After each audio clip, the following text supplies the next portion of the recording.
লিখে রাখেন, অতি শীঘ্রই এই দেশে আল্লাহর কোরআন দিয়ে দেশ চলবে এবং আপনারা যারা কোরআনের বিপক্ষে তারা জবাব দেওয়ার জন্য প্রস্তুত থাকবেন। দেশে ইসলাম থাকবে, ইসলামী দল থাকবে, আর কোরআনের শাসন প্রতিষ্ঠা হবেই একশোরও ইনশাআল্লাহ। তারা ভাবে জামায়াত শেষ পলোয়াল, তারা ভুলে গেছে ইসলামের বীজকে কখনো মুছে ফেলা যায় না।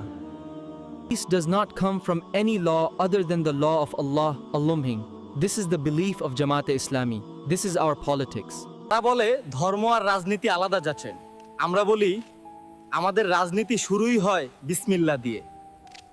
সংবিধান যদি আল্লাহর কিতাব না হয় তাহলে সে আইন বাতিলযোগ্য কজল। জামায়াতে ইসলামী কোরআনের শাসন ছাড়া কিছুই মানে না। এই পৃথিবী কারো হাতের খেলনা না, একদিন আল্লাহর কিতাবই হবে চূড়ান্ত বিচারক।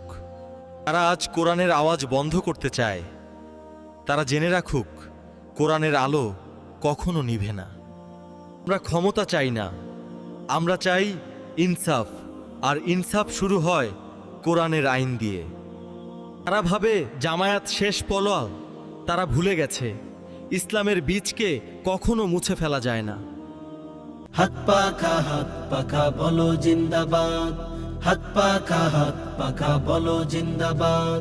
শোনেন শোনেন দেশের মানুষ, শোনেন দিয়া মন, শোনেন দেশের মানুষ, শোনেন দিয়া মন। এই মুহূর্তে প্রয়োজন যোগ্য নেতা একজন, এই মুহূর্তে প্রয়োজন যোগ্য নেতা একজন।